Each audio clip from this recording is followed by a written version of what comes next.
Welcome to Spilling the Tea, the podcast where we dive in deep into the cutting edge of confidential computing and AI.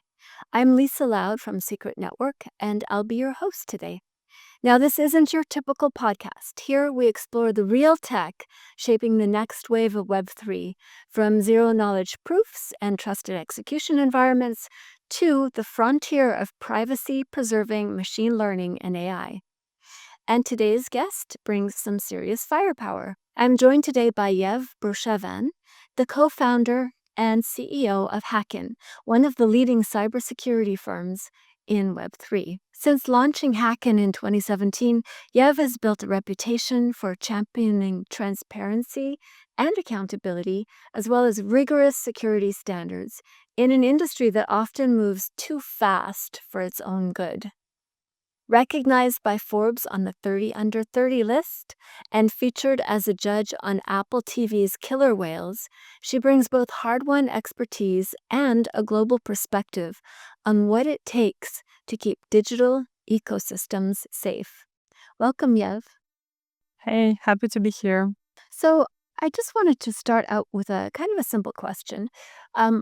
What truth about cybersecurity in Web3 do a lot of people most often overlook until it's too late? Oh, that's a good one. I think if we look at numbers, we can see that around 60% of attacks this year are coming from access control issues, which means in a lot of cases about human factor and operational security. While we are trying to protect with like a lot of resources, smart contracts, and infrastructure, we still overlook the human factor, operational security, and HR security. I believe it's something that should be taken into account as well while building secure tech. And it's true. I actually wrote an article about the fact that social hacking is by far the biggest source of lost funds because we can improve the tech all we want, but in the end, we're all human and we fall prey to, scams. I think the recent, just I don't know, last couple of months, the typical attack these days is reaching out for someone in Telegram and sending a link for Calendly and say like, let's catch up, and then not having the meeting link in the invite and sending this just before the meeting. And then they ask you to update some Zoom packages and something like that.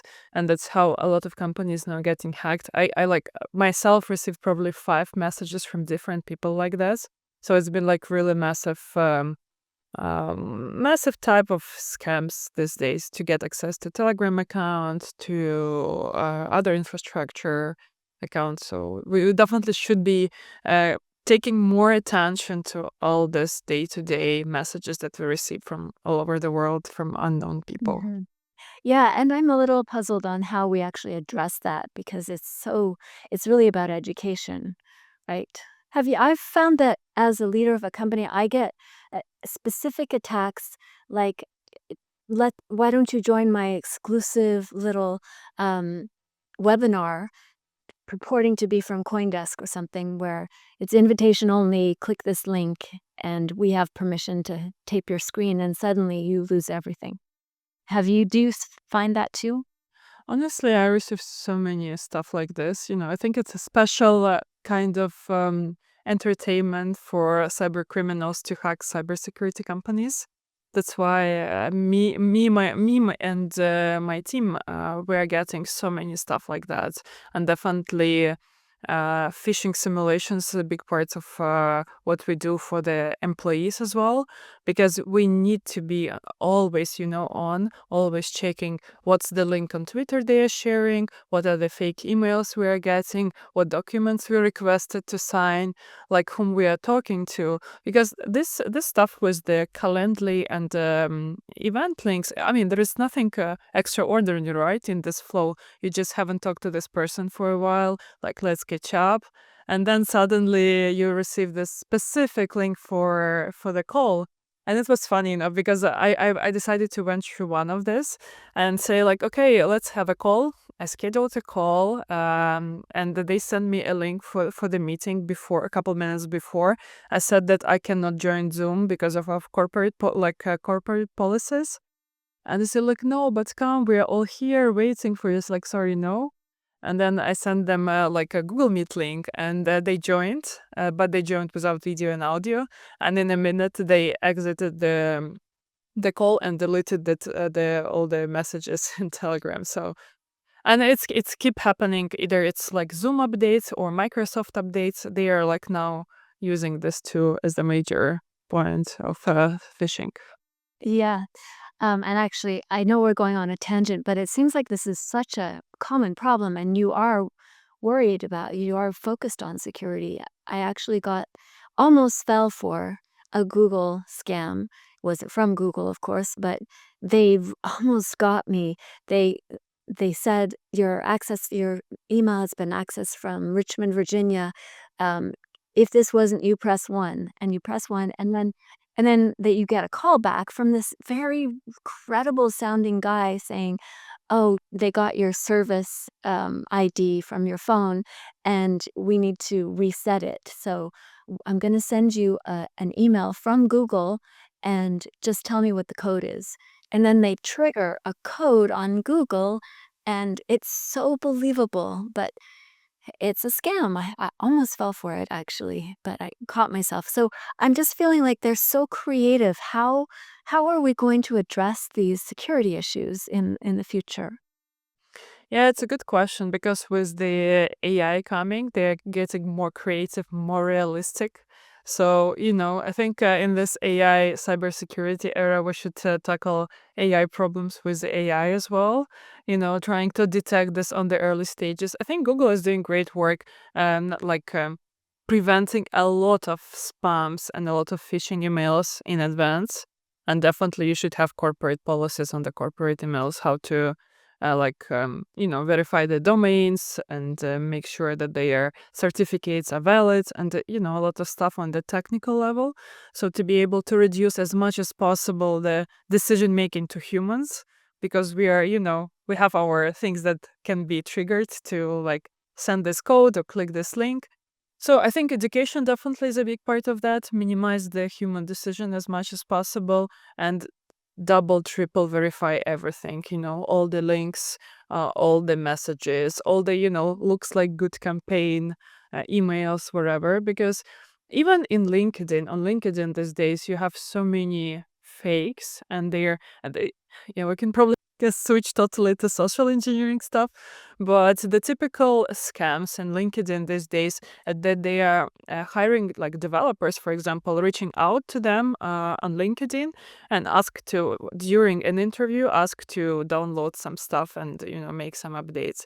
So that's how they hack the developers who usually work in some companies, or it could be like crypto company, and then they got to the infrastructure of the company itself and got further. So in a lot of cases, it starts with a human, one human, the weakest link in any system. Yeah, I guess we just need to keep talking about it Yeah. And having all these examples, and like sharing what's going on, what are the current tactics of theirs, and and how posting to about it. minimize. Yeah, yeah, Right. Yeah. definitely. Well, it's a work in progress. I feel like it's a race between us and the hackers. That's like always the game. Yeah, it's true. Oh, yeah. So, on that note, you've seen hundreds of projects from the inside. What personal experience shaped your conviction that security is the most important thing, that it has to come first? Honestly, I think through the years we have this mindset that we can do security in the end and then to go live, but it's definitely the wrong concept because we should start security from the day zero while building the application. While building the application, we should think about the possible threats that's coming, different roles like access to these roles and what the functionality they have. So I think security should be implemented in day-to-day step rather than being like just a last blocker before the release, because usually that's how teams see us. That's we are stopping them from the release, because we're like finding vulnerabilities that they need to fix. That's why they're like delayed. So in the ideal world, security should be implemented from the day zero on the architecture stage, and also it should be like important part from CI/CD, because security is a process problem. It's not just a point of time. It's not a certificate you get once and you're done. It's always the race that you need to monitor the current vulnerabilities on the market, like what's updates, what is third party risks are coming, and all this. So it should be process, and it should be multiple layers of protection that's coming from architecture, then different automatic tools, then internal audits, external audits, bug bounties, monitoring, insurance. Literally trying to build this defense in depth approach where you have different layers of protection. If this didn't work, hopefully the next one work. Right. Yeah, I can tell you that, and maybe you can offer some insight into a better way. But just so everybody's aware, Hacken does security audits, and often as a project progresses, they rush to get everything fixed and ready for that audit, whether it's a smart contract or a code audit. So there's a lot of rushing to get to the point where, okay, it's ready for the audit. Now we just need a rubber stamp and we can go live. And what you pointed out, Yev, is that often at that point, you're just starting your work. You're looking through all the code and finding those weak points. And it would be probably better for teams to allocate at least a couple of weeks to address the results of the audit rather than expecting it to be an instant rubber stamp. Is there a way that that process can be improved? Yeah, definitely. When the people projects develop their code for a couple of years and then expecting to have security audits in 1 week and go live, that's usually not the case, because definitely to have this deep review of like line by line code and understanding architecture, consensus, cryptography, different access control mechanisms, they have governance. It requires a lot of time and a lot of proper preparation of the projects, because we do need proper documentation, we need test coverage, we need clean code, and all this should correspond to what's written in the white paper. And the nature of this business is that people usually, plan one thing, release on the website something else, in the code is a third thing, and us as an auditors need to be consistent all over this documents, and because we're proving that what they wrote in the website is the same stuff that they have in the contracts, like smart contract itself. So that's also another challenge, because of like how we are rushing things, and getting it's not the way that it should be. But I think we're definitely getting better. Through the years, I've seen different situations of the projects. And honestly, sometimes after the audits, they just decide not to launch itself, because, they should start from scratch rather than fixing a vulnerability. Sometimes it would be more cheaper and faster to hire another dev team and have the proper architecture and development from the day zero. Right. Is it possible to involve Hacken earlier in the process so that you can look over and see maybe just a preliminary, not an actual audit, but a preliminary overview to say, oh, we see, or is that just, would that cost too much? So definitely, what we do have and help some teams, we do have kind of advisory where we help them with the architecture stage, and helping them to develop the proper, access controls, the proper functionality, and how it should be covered from the security standpoint, different like risks that we see along the way. So helping them to develop it in the proper way in order to minimize the like consequences of that on the final stages, and implement security features along the way. So definitely we can do it. Not only doing the last resort audits in the end. So, and something that also we help projects with, because the problem with security is that it's never enough one pair of eyes. You want the diversity as much as possible in this. You want to have people with different mindsets, different cultural backgrounds, different technology experience. That's why we help to do crowdsourced audits and then bug bounties, as the increasing the pair of eyes that like looking through code and thinking creatively out of the box. Because in this era of like AI, of course, everyone's saying that okay, smart contract audits would be just totally replaced by AI, but I still believe that the most valuable is the human brain and human creativity and how people think and how they are trying to find these backdoors and crack the code. Right. So, can you give maybe like a tip for cryptocurrency developers who are creating products today? Um, what's one thing, if you could give a throwaway, you know, here's one thing to look out for. Don't make this mistake. Do you have something that you could share? One. Which is it's a hard one, but I think the most important how you manage your private keys. You can write the best code in the world, but then if your keys are just open to everyone, it doesn't make sense. So Okay, make that's a good sure one. that the key management is in a proper place. Okay, make sure you have good key management process. All right, shifting gears a little bit, as a founder, what has been your hardest lesson in balancing innovating with being responsible? Huh.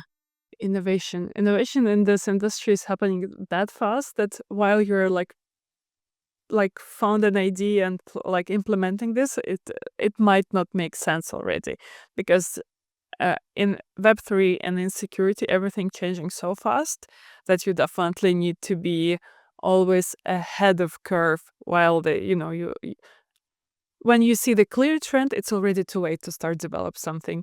You need to sense what's coming and find the solutions before, and definitely do it in the responsible way when it comes to cybersecurity. Because in this industry, there are a lot of how to say the borders that you should not cross while doing cybersecurity and trying to help projects. You should definitely think on this matter in the responsible way, in the way like how you find the vulnerabilities, how you disclose them, because we've seen so many cases in the industry where by mistake or intentionally someone posts something on X, right?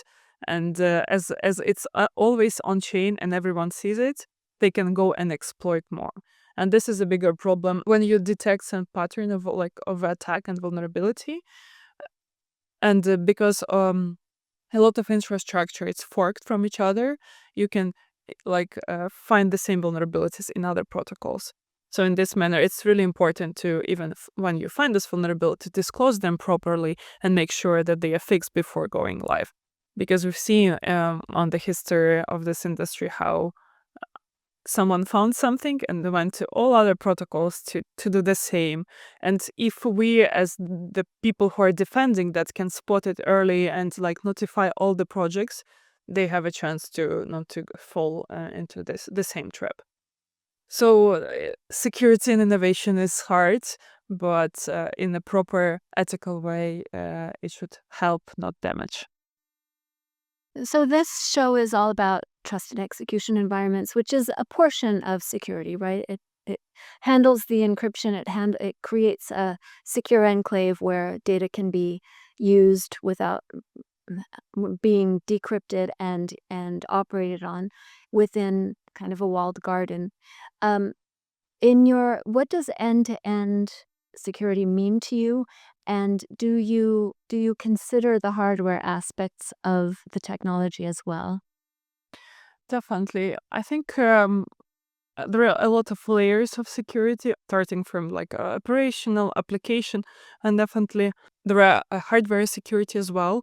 Even if we look at the basic, hardware wallets, even right, there is different type of attacks coming to that layer. But I think we should protect the code and everything. And in hardware environment, we definitely see the cases when the code can be tempered and not available, and we definitely need to invest there as well. So having all the security covered And the application layer should definitely cascade to the lower layers with the hardware security. All right, cool. Well, looking ahead, Yev, what excites you most about the intersection of AI, privacy, and cybersecurity? And and maybe, what excites you and what keeps you awake at night? I think it's the same thing, the possibilities of AI, because in security you can accelerate this a lot and create a lot of damage from the other side. So it's really important to balance this. What makes me super interesting is the security of LLMs itself and AI agents, because the same way we look at the I don't know, smart contracts, layer ones, the same way we can look at the LLMs and how to hack them. And this is the most interesting because um, it's a different type of attacks. Of course, there are technical layer, but there is also social engineering layer, how you can manipulate the model to get the information that you need. So something that we recently starting doing, like red teaming of LLMs and trying to test the boundaries there and um, find how to exploit it because it stores and has access usually to a lot of critical data, and we definitely want to protect it. And from other side, we definitely see how AI helps us to streamline a lot of processes, automate it, and reduce this uh, time even to deliver basic stuff that can be found with just technology rather than the human brains. So it definitely a really interesting intersection. Hmm. All right. If people want to know more about Hacken or about you, what can you share where they can get more information? Yeah, sure. We have everything at hacken.io or our social media. Feel free to follow Hacken and stay secure. Stay secure. If you want to make sure that your code is secure, reach out to Hacken, and we have been working with them for a long time at Secret. A lot of our projects have done Hacken audits and very high quality, very thorough.